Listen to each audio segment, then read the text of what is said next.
স্বাগত জানাই টিভি9 বাংলায়। আমি শুভজিৎ কথা বলছি স্টুডিও থেকে।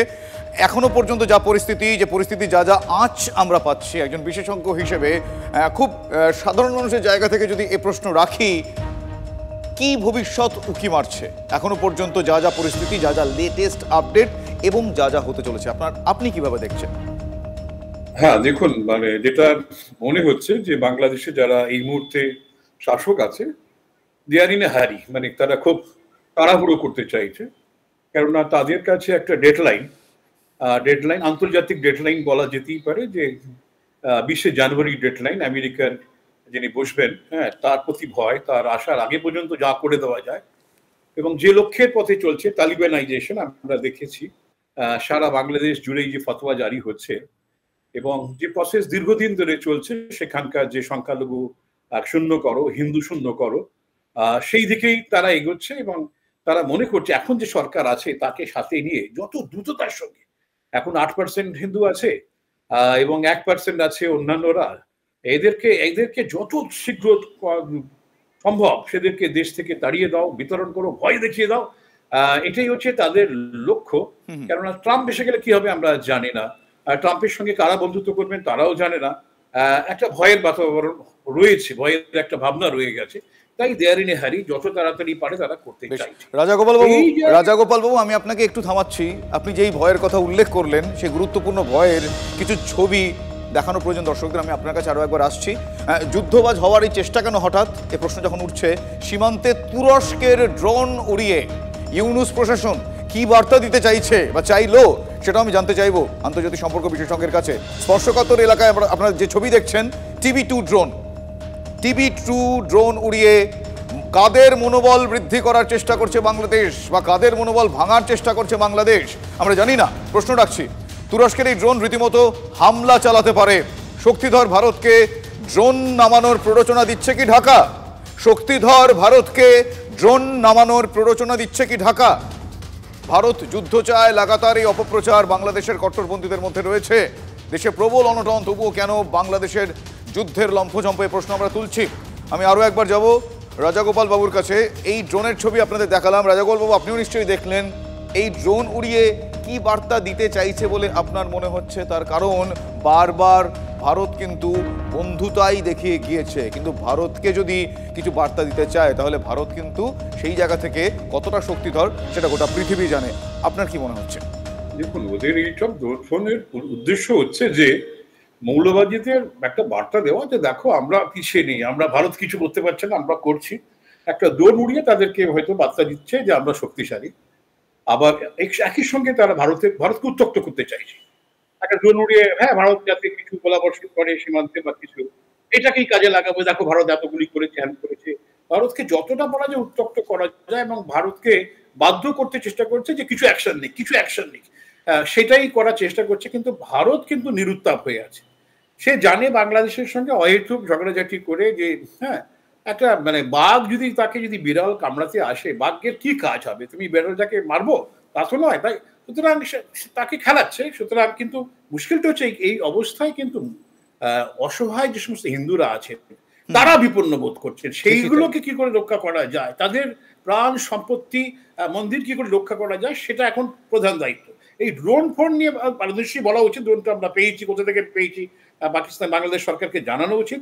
এবং একই সঙ্গে 9 তারিখে যে মিটিংটা আছে, আমার কাছে এটা অত্যন্ত গুরুত্বপূর্ণ মিটিং।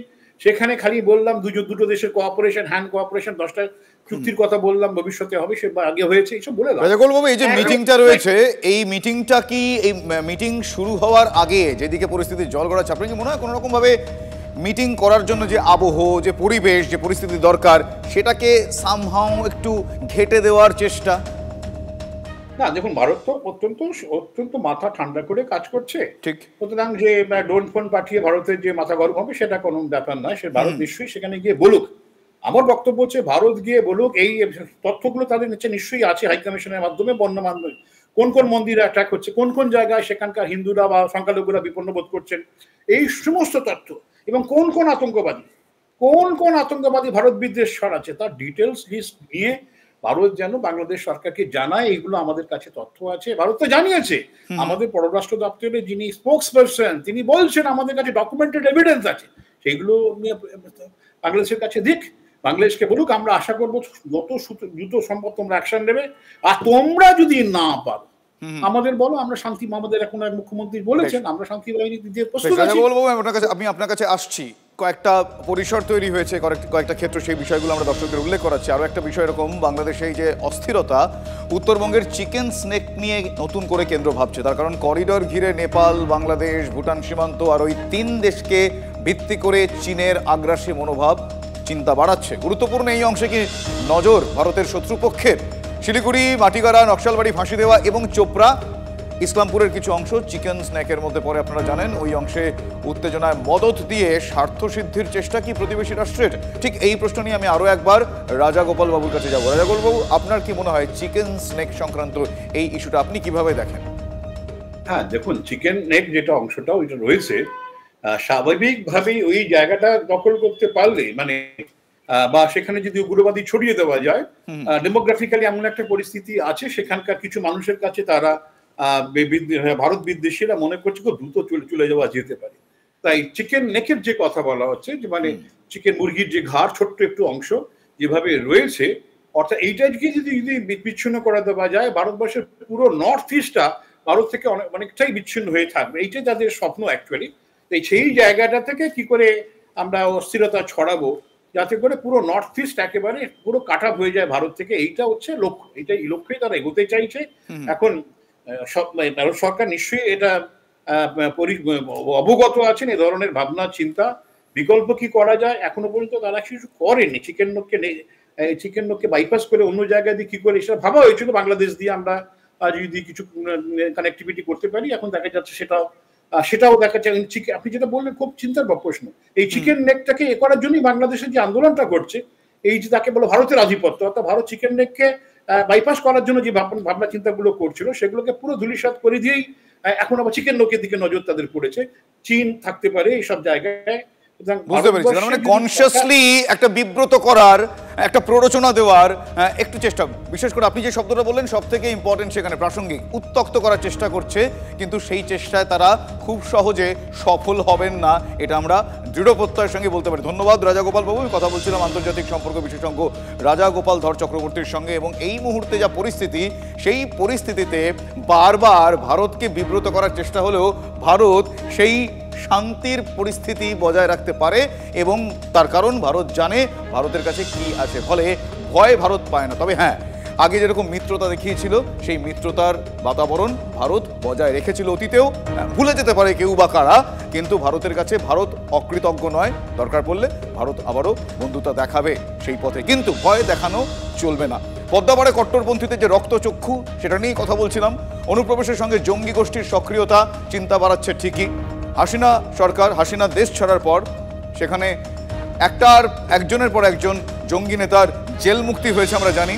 ঢাকায় আইসিসের পতাকা হাতে ভারত বিরোধী স্লোগান শোনা গিয়েছে, হামলার হুঁশিয়ারি শোনা গিয়েছে।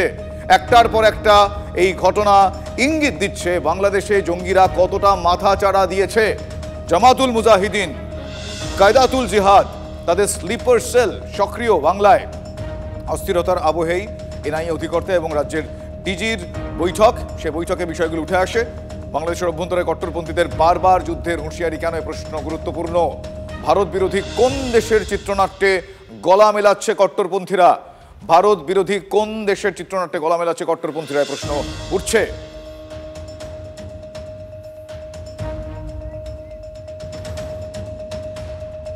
এখন যে ডিসপেন্সেশন রয়েছে বাংলাদেশে, ওরা পাকিস্তানকে নিজের বন্ধু ভাবছে এবং পাকিস্তানের সাথে হাত মিলিয়েছে, চীনের সাথে হাত মিলিয়েছে। এবং যারা নাকি ওখানে যারা হিন্দু রয়েছে, মাইনরিটি রয়েছে, তাদের উপরে অত্যাচার তো চালিয়ে রয়েছে। ওরা ওখানে পুরো ক্লেনজিং, এথনিক ক্লেনজিং যেটাকে বলা হচ্ছে, একরকমের তালিবান শাসন, সেই ধরনের শাসন ওরা চালিয়ে যাচ্ছে। বাংলাদেশের পরিস্থিতি ভয়াবহ। বিজয় দিবসে মুক্তিযোদ্ধাদের উপস্থিতি নিয়ে ধোঁয়াশা, এ বিষয়ে চুপ fort উইলিয়ামের সেনাকর্তারা।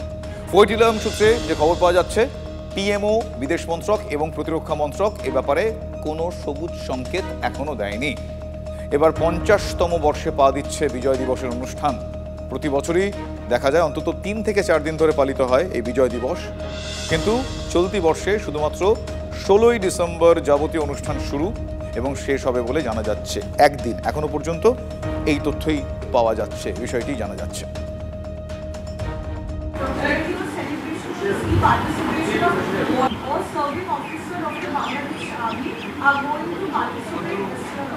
I said we will let you know. I said we will let you know. 53তম মুক্তিযুদ্ধের বিজয় দিবস, সেই বিজয় দিবসে কি আদৌ মুক্তিযোদ্ধা বা তাদের পরিজনরা ফোর্ট উইলিয়ামের অনুষ্ঠানে আসবেন? আদৌ কি বাংলাদেশের সক্রিয় সেনাবাহিনীর সদস্যরা এসে পৌঁছাবেন এই অনুষ্ঠানে? স্বাভাবিকভাবেই এই প্রশ্ন নিয়ে কিন্তু অনুষ্ঠান হতে চলেছে আগামী 16ই ডিসেম্বর। মূলত মুক্তিযুদ্ধের যে সাংবাদিক বৈঠক, সেখানে ফোর্ট উইলিয়ামের সেনা কর্তাদের বক্তব্যে সব কিছু বিষয় নিয়ে একটা ধোঁয়াশা রয়ে গেল, কারণ তারা যেটা জানালেন এই বিষয়ে পরবর্তীকালে জানানো হবে। কিন্তু অতীতে দেখা গিয়েছে যখনই মুক্তিযোদ্ধারা এসেছেন তার অন্তত 1 থেকে 2 সপ্তাহ আগে এ ব্যাপারে ফোর্ট উইলিয়ামের তরফে সাংবাদিক বৈঠক করে জানিয়ে দেওয়া হয়, কিন্তু এবার তা হচ্ছে না। মূলত ফোর্ট উইলিয়াম সূত্রে খবর, প্রধানমন্ত্রী দপ্তর, প্রতিরক্ষা মন্ত্রক, এমনকি বিদেশ মন্ত্রক থেকেও এই ব্যাপারে নির্দিষ্ট করে কোনো তথ্য আসেনি।